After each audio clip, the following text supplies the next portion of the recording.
first glance, Ubisoft's new driving game The Crew looks like your standard point-to-point racer, albeit one with Burnout-style takedowns, finally. I don't ask for much. But according to the developers, The Crew is fundamentally an MMORPG with cars instead of mages, carburettors instead of gauntlets, and turbochargers instead of enchanted boots. Intriguing. Having played the game ourselves, here are 5 ways that we found make The Crew more MMORPG than straight-up racer. Circuit racing. To win, you need a good line. Use the brake. None of that drifting crap you kids pull these days. As in a massively multiplayer RPG, The Crew has classes with different specializations, only here classes are known as specs. There are 5 distinct specs for you to choose from depending on your playstyle. Street Spec is the workhorse all-rounder build you'll be using for the first hour or so. Dirt Spec is built for off-road and resembles rally driving, and Perf Spec is your high-performance build for high-speed racing. Rounding out the classes are Circuit Spec, which is even faster than that and used for proper racing circuits, and Raid Spec, which is a complete off-road build for longer cross-country races, described by the developer as their love letter to Smuggler's Run, Rockstar's PS2 off-road racing game. If you're afraid of committing to a class, don't worry, you can respec your car at any time to undertake any of the challenges found in the open world of The Crew, which brings me to the next point.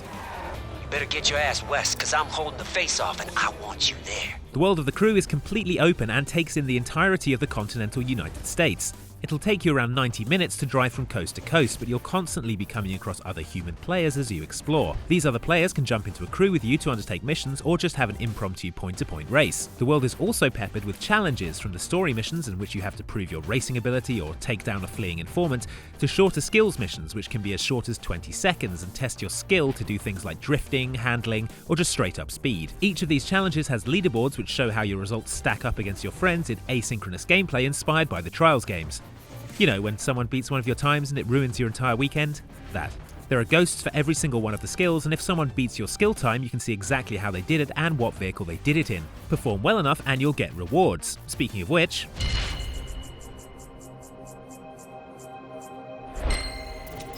each car in The Crew is a 20-piece puzzle, of which 11 are performance pieces. Do well in a challenge, PvP match or mission and you can get loot drops of car parts that you can slot into your cars to improve their performance, such as a gearbox or new suspension. As in an MMO, The Crew has a character sheet where you can see how each piece contributes to the overall performance of your vehicle. The aim is to get the rare gold parts for all parts of your car to maximise its performance, as well as making it completely uninsurable, we'd have thought.